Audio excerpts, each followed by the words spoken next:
अस्सलाम वालेकुम एवरीवन। आज हम बात करेंगे हेल्थ एजुकेशन किसे कहते हैं और मुख्तलिफ टर्मिनोलॉजी जो इस कॉन्टेक्स्ट में इस्तेमाल होती हैं, जैसे टीचिंग, लर्निंग और इन सब का हेल्थ एजुकेशन के साथ क्या रिलेशनशिप है, हेल्थ प्रमोशन किसे कहते हैं और हेल्थ एजुकेशन करना क्यों ज़रूरी है। हेल्थ एजुकेशन को समझने के लिए सबसे पहले हमें ये समझने की ज़रूरत है कि हेल्थ क्या है, सेहत हम किसे कहते हैं। क्योंकि जब हम बात करते हैं हेल्थ एजुकेशन की, तो हम इस तरह की एजुकेशन या ऐसी एक्टिविटीज़ की बात करते हैं जो लोगों की हेल्थ को या सेहत को बेहतर बनाने के लिए इस्तेमाल की जाती हैं। तो इसके लिए हमें ये देखना कि सेहत क्या है वो बहुत ज़्यादा ज़रूरी है। सेहत, जैसे कि WHO की डेफिन है, the state of being free from sickness, injury, disability, bodily condition या कोई भी ऐसी चीज़ के जो आपकी कि जिस्म की साख्त को या आपके काम करने को या आपकी मेंटल जो कंडीशन है उसको अफेक्ट करती है, उसको हम इलनेस कहते हैं। तो health is a state of kind of situation जिसमें आपके पास किसी किस्म की कोई भी कंडीशन नहीं हो, कोई भी डिजीज नहीं हो। इस बारे में हमारे पास एक पिछला लेक्चर मौजूद है जिसमें हमने देखा था कि हेल्थ क्या है। तो आई वुड सजेस्ट कि आप उस लेक्चर को भी देख लें ताकि आप समझ सकें कि हेल्थ किसे कहते हैं और हेल्थ के मुख्तलिफ जो कंपोनेंट्स हैं वो कौन से हैं। हमें ये भी पता है कि हेल्थ को मुख्तलिफ लोग मुख्तलिफ तरीके से डिफाइन करते हैं। हेल्थ हर इंसान के लिए मुख्तलिफ है, तो अगर आप एक दूसरे से भी पूछें तो आप सबकी अपनी अपनी डेफिनेशन जो है वो होगी हेल्थ की। तो फॉर एग्जाम्पल, अगर किसी शख्स को नींद नहीं आती, उसको इंसोम्निया की बीमारी है, तो उसको अगर आप पूछेंगे सेहत क्या है, तो वो शायद आपको कहेगा कि सही तरीके से सो जाना एक रात को वो सेहत है। जबकि आप किसी ऐसे इंसान को पूछें कि जिसको सांस की बीमारी है, तो वो कहेगा कोई एक दिन ऐसा होना कि जिसमें मुझे सांस की बीमारी ना हो और मैं आसानी से सांस ले सकूं, उसको सेहत कहते हैं। तो बोलने का मकसद यहाँ पर यह है कि सेहत की डेफिनेशन या सेहत हम किसे कहते हैं वो हर एक के लिए फ़र्क है, हर एक के लिए डिफरेंट है। और जब हम हेल्थ एजुकेशन की बात करते हैं तो हमें ये समझना ज़रूरी हो जाता है कि सेहत किसे कहते हैं। अब आ जाते हैं, ये देखते हैं कि टीचिंग किसे कहते हैं। टीचिंग, तदरीस, समझाना, पढ़ाना आम लफ्जों में से कहा जाता है। इसका मतलब किसी भी तरह से जो हमारे तालिब इल्म हैं, जो हमारे लर्नर्स हैं, उनको इस तरह से इंगेज करना कि उनकी किसी एक पर्टिकुलर टॉपिक या कोई भी जो चीज़ जिसको हम फोकस कर रहे हो उसके बारे में उनकी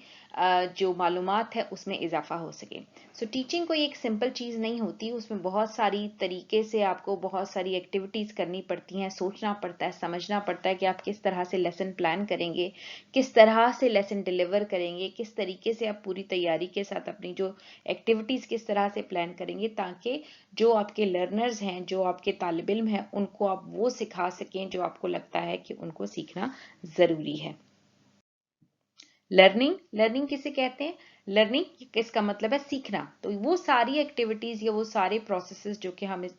यूज़ करते हैं किसी भी तरह की मालूमात को हासिल करने के लिए और समझने के लिए।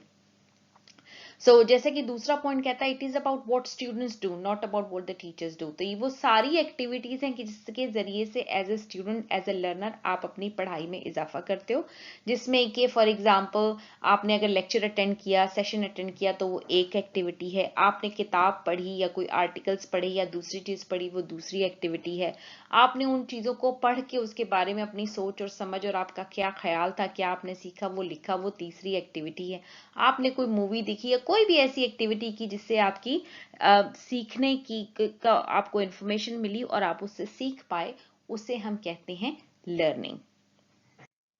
हेल्थ प्रमोशन, हेल्थ प्रमोशन वो प्रोसेस है जिसके थ्रू हम ये कोशिश करते हैं कि लोगों को अपनी ज़िंदगी पर ज़्यादा से ज़्यादा कंट्रोल हो, लोग वो चीज़ें समझ सकें जो उनकी ज़िंदगी पर फ़र्क डालती हैं, और वो रवैये, वो चीज़ें, वो सब देख के उनको समझ में आ सके कि कौन सी चीज़ें जो उनकी सेहत पर, उनकी ज़िंदगी पर असर अंदाज होती हैं और किस तरीके से ऐसी सारी वजूहात जो कि सेहत पे असर अंदाज होती हैं उनको ख़त्म किया जा सके या कम किया जा सके। तो वो सारी एक्टिविटीज़, ये वो सारी चीज़ें जो हैं वो हम मिला के हम उसे हेल्थ प्रमोशन कहते हैं। हेल्थ प्रमोशन और हेल्थ एजुकेशन दोनों एक ही तरह की, अगर आप देखें तो एक ही सिक्के के दो मुख्तलिफ रुख हैं। और दोनों साथ साथ चलते हैं, क्योंकि हेल्थ एजुकेशन का मकसद जो है वो हेल्थ प्रमोशन ही होता है, क्योंकि हम ये चाहते हैं कि लोगों की जो मालूमात है बीमारियों के बारे में, या किस तरह से अपने आप को बीमारियों से बचाना है, या किस तरह से अपने आप को अपनी सेहत को इम्प्रूव करना है, उसके बारे में होती है। तो जैसा कि मैंने कहा, हेल्थ एजुकेशन और हेल्थ प्रमोशन दोनों एक ही सिक्के के दो मुख्तलिफ पहलू हैं। और हेल्थ एजुकेशन अगेन वो प्रोसेस है, ये वो तरीका है जिसकी वजह से हम कोशिश करते हैं कि लोगों को मुख्तलिफ सेहत से मुतालिक चीज़ों के बारे में बताया जा सके, उनकी मालूमात में इजाफा किया जा सके, उनकी मदद की जा सके कि वो ऐसी स्किल्स, ऐसे तरीके, ऐसी आदतें अपनाएं जिसके ज़रिए से उनकी ज़िंदगी आसान हो सके, बेहतर हो सके। हेल्थ एजुकेशन का मतलब है कि इंफॉर्मेशन या मालूमात जो है वो दूसरे लोगों तक पहुंचाना और लोगों के अंदर अपनी सेहत को इम्प्रूव करने की सलाहियतों को बढ़ाना। तो जो हम कहते हैं ना, enhancing self efficacy necessary to take actions against to improve health. So for example, अगर आप किसी को स्मोकिंग के बारे में बताते हैं कि सिगरेट पीना कितनी गलत बात है और क्यों नहीं पीना चाहिए, और आप उनमें फिर उनको मोटिवेट करके उनको मुख्तलिफ स्ट्रैटेजी सिखाते हैं, उनको हिम्मत देते हैं, दिलासा देते हैं और कोशिश करते हैं कि वो अपने आप की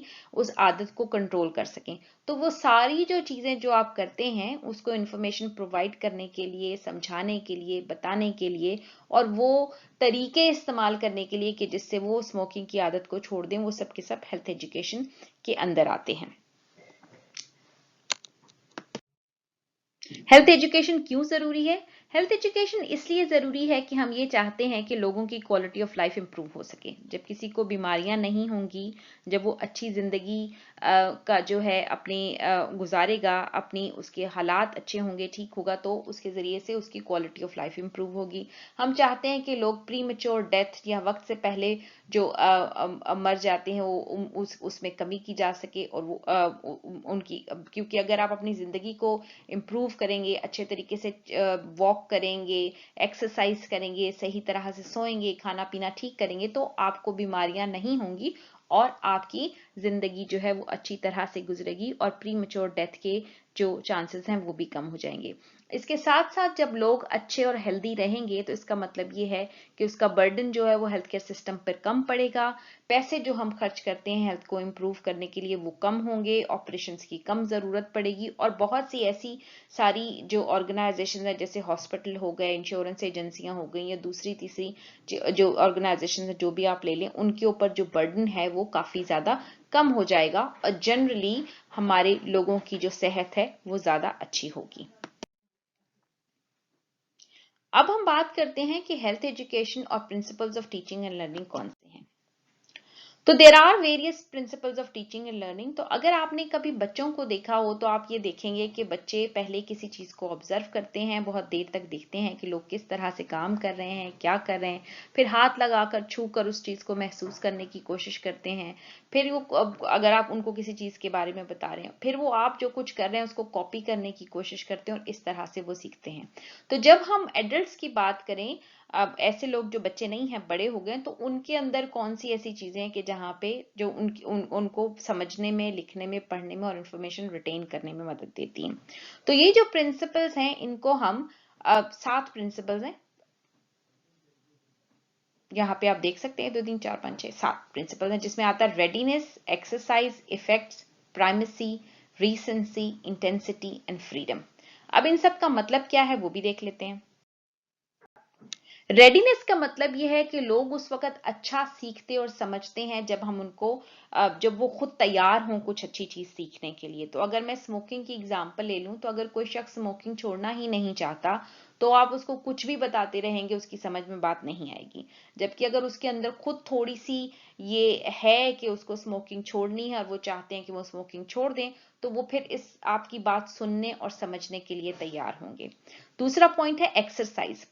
हम जब बार बार किसी चीज को करते हैं, things most often repeated are best remembered. तो जब हम किसी भी काम को या किसी भी चीज को बार बार दोहराते हैं, बार बार करते हैं, तो हमें उससे जो वो बात है वो ज्यादा अच्छे तरीके से याद रहती है। तीसरी चीज है इफेक्ट। कि learning is strengthened when accompanied by a pleasant और सेटिस्फाइंग फीलिंग। आप उस वक्त कोई भी चीज ज्यादा अच्छी तरह से सीखते हैं जब आपको किसी तरह का सेंस ऑफ अचीवमेंट होता है या कोई आपकी अच्छी फीलिंग आ रही होती है कि आपने ये वाला काम कर लिया है। तो अगर हम स्मोकिंग की एग्जांपल ले लें, तो अगर आप अपनी स्मोकिंग को कम कर दें तो आपको खुशी होगी कि आपने उससे अब से कुछ अच्छी चीज सीखी और जो उसका आप पे कोई अच्छा फायदा हो रहा है। या आप देखें कि एक्सरसाइज कोई करता है और उससे वो ये सीखे कि उसके जिस्म में दर्द और बाकी सारी चीजें कम हो गई हैं, तो अगर उसके साथ किसी पॉजिटिव और सेटिस्फाइंग फीलिंग की एसोसिएशन होगी तो लोग वो काम ज्यादा अच्छे तरीके से और ज्यादा जल्दी करेंगे। Primacy, things learn first often have a strong impression. तो वो जो हम कहते हैं ना कि बचपन में या हमेशा से जो सीखी हुई आदतें होती हैं, आदतों को चेंज करना आसान नहीं होता। तो जो चीज आप पहले सीखते हैं वो आपको ज्यादा अच्छे तरीके से याद रहती है और उसको चेंज करना, उसको बदलना काफी मुश्किल होता है। रीसेंसी, हम जो चीज जल्दी करते हैं, अभी जो आपने कल चीज की होगी वो आपको ज्यादा याद होगी बजाय उस चीज के कि जो आपने आज से 1 साल पहले या 5 साल पहले या 4 साल पहले की होगी। Intensity, we learn from the real experiences than from a substitute. तो जब हम किसी चीज को एक्सपीरियंस करके देखते हैं, जब हम वो जो कहते हैं ना, आपने सुना होगा, कहते हैं जब आप पे गुजर रही होती है तो आपको वो ज्यादा याद रहता है बजाय उस चीज के कि जो आप पे गुजर ना रही हो और आपने किसी दूसरे को देख के सीखी हो। तो जो इस चीज का आप पे असर होता है, आप शिकार होते हो, आप कर रहे होते हो, वो आपको ज्यादा अच्छे तरीके से याद रहती है। तो these are the 7 principles of teaching and learning जो कि आपको अपने ध्यान में रखने चाहिए जब कभी भी आप किसी भी किस्म का टीचिंग लर्निंग का जो कॉन्सेप्ट है वो देख रहे हो, या जब कभी आप कोई हेल्थ एजुकेशन का या कोई भी टीचिंग सेशन प्लान कर रहे हो किसी के लिए भी। ये वो प्रिंसिपल है जिनको याद रखने से आप ये देख सकते हैं कि आपका जो लेसन प्लान है या आपकी जो एक्टिविटीज हैं वो बहुत अच्छे तरीके से प्लान की गई हों। फिर इसके बाद हम ये देखते हैं कि बहुत सी ऐसी चीजें हैं जो किसी भी इंसान की लर्निंग पर और उसके सीखने की सलाहियत पर असर करती हैं। हम इन चीजों को बोलते हैं physiological factors, psychological factors, environmental factors और टीचिंग मेथोडोलॉजीज जो यूज होती हैं। तो सबसे पहले फिजियोलॉजिकल फैक्टर्स की अगर हम बात करें तो अगर किसी को लगेगा कि वो थका हुआ है, उसको भूख लगी है, उसकी नींद पूरी नहीं हुई, या उसको गुस्सा आ रहा है, या वो दुखी है, तो वो जो आपकी कंडीशंस है, फिजियोलॉजिकल कंडीशंस, वो आपकी लर्निंग पर इफेक्ट डालती हैं और आपको अच्छे तरीके से उस वक्त आप सीख नहीं पाते। अगर आप अपने ऊपर खुद से भी देखें तो आप देखेंगे कि जब कभी आपको इनमें से कोई भी चीज होगी, थकावट है या गुस्सा है या परेशानी है, तो आपको आप किसी भी चीज को लर्निंग की और उसको सीखने की और समझने की सलाहियत जो है वो काफी कम हो जाती है। फिर अगर हम बात करें साइकोलॉजिकल फैक्टर्स की, तो again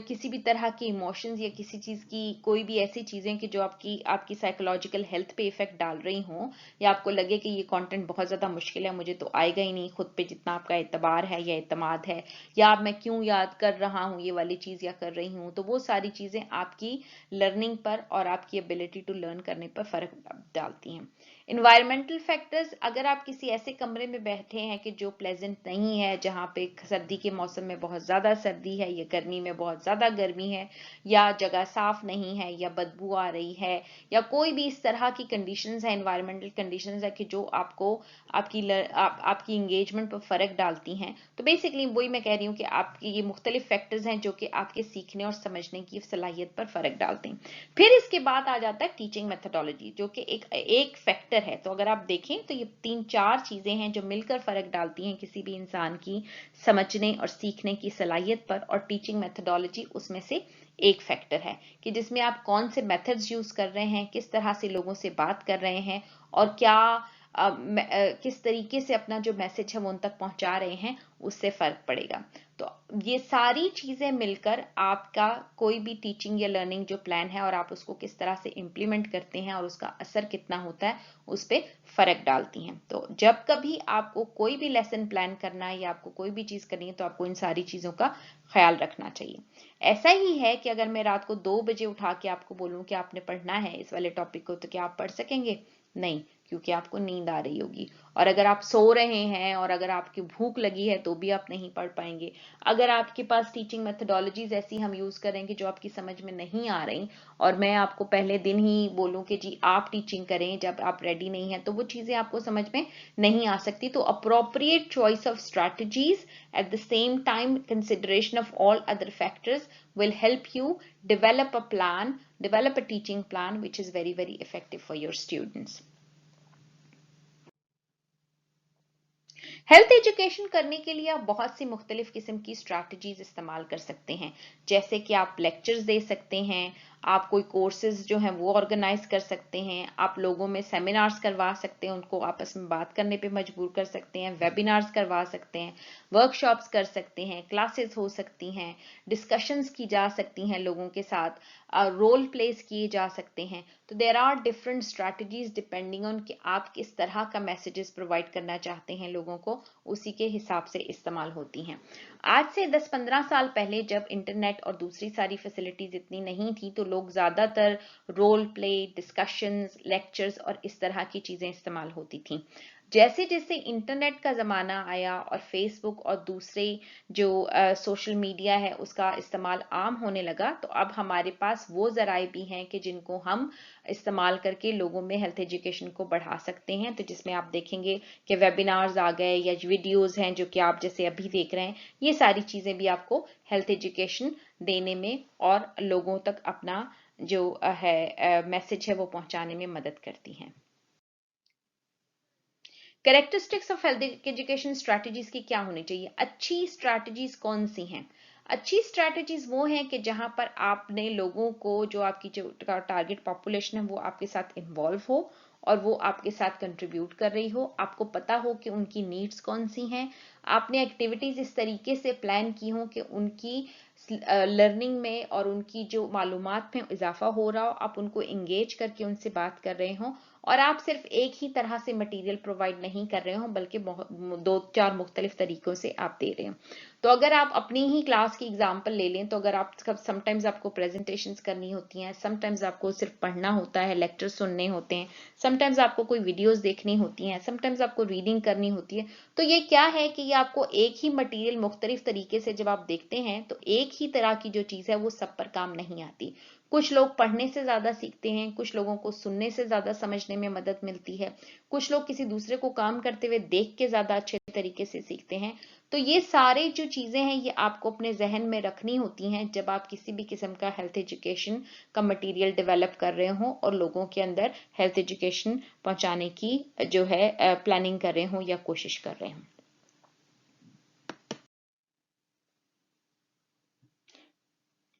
thank you very much for listening. I hope कि ये इन्फॉर्मेशन आपके काम आई हो और आपको इससे फायदा हुआ हो। Please do give me any feedback और any questions that you may have. Thank you.